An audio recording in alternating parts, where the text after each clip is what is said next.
So ito na pala mga Kuragon, may ginawa na pala akong isa kahapon na precast. So yun, tinatanggal ko na. Dahil gagawa naman tayo panibagong precast naman dahil wala kasi tayong ibang pag-aasimbolo ng ating gagawin na precast. Bali, 4 pa lang yung gagawin ko. 3 parehas yung design niya, tapos yung sa ibaba, ibang design naman yung gagawin ko. Kaya yung dalawa gagawin ko dito, 120 cm. Yung taas pala ng bintana natin ay 120 cm, tapos yung lapad ay 180 cm. So dito, ang gagawin ko palang precast ay 140 cm yung haba na gagawin natin dahil 120 yung 120 yung finish ng ating taas ng ating bintana. So bali dalawa gagawin natin dyan na 140, tapos bali 230 yung haba ng ating gagawin na precast na isa dahil 180 yung lapad ng ating bintana. Saka pa 45 natin pagdating sa mga kantuan. So bali doon sa baba magkakaroon ng 10 cm na sobra para pinaka-design niya na. So ito pa lang ginagawa kong precast, sariling design ko to para kakaiba naman sa ibang gumagawa rin ng mga precast, para hindi magkapura-parehas yung kanyang mga design, para hindi rin sabihin ng ibang gumagawa rin ng precast na ginaya lang natin yung mga design nila. So may sarili tayong design dito para naman kung sakaling kung makita ng mga followers natin na ganyan ang design sa kanilang mga pinupunta na bahay, syempre alam na nila Oragon lang gumawa nito. So ito palang pattern na ginawa natin,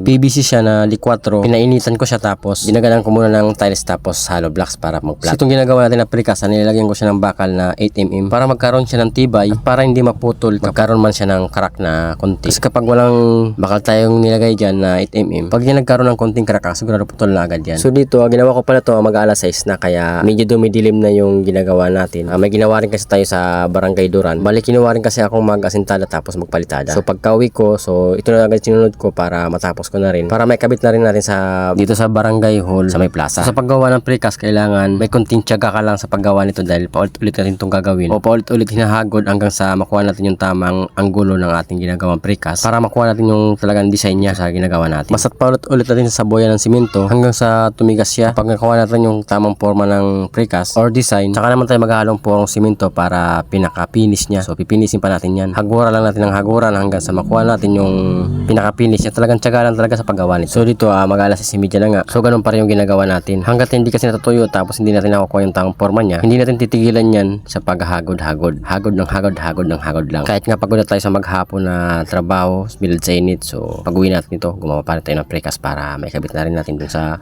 plaza. So dito madilim na talaga kaya gumamit na ako dyan ng ilaw na solar kasi hindi ko na makita yung mga bungi-bungi niya dahil may mga bungi-bungi pang hindi ko pa napipinis. So kapag napinisan na natin siya, so ito ganito na yung maging itsura niya sa pagkayari. So yun mga Kuragon, tapos natin yung ginagawa natin dito na precast. Ayan o. So inabot na tayo ng oras, mag-alas 8 na, in-overtime natin. So, tapos na. Bali may gagawin pa tayo bukas na 2 pa. Ayan.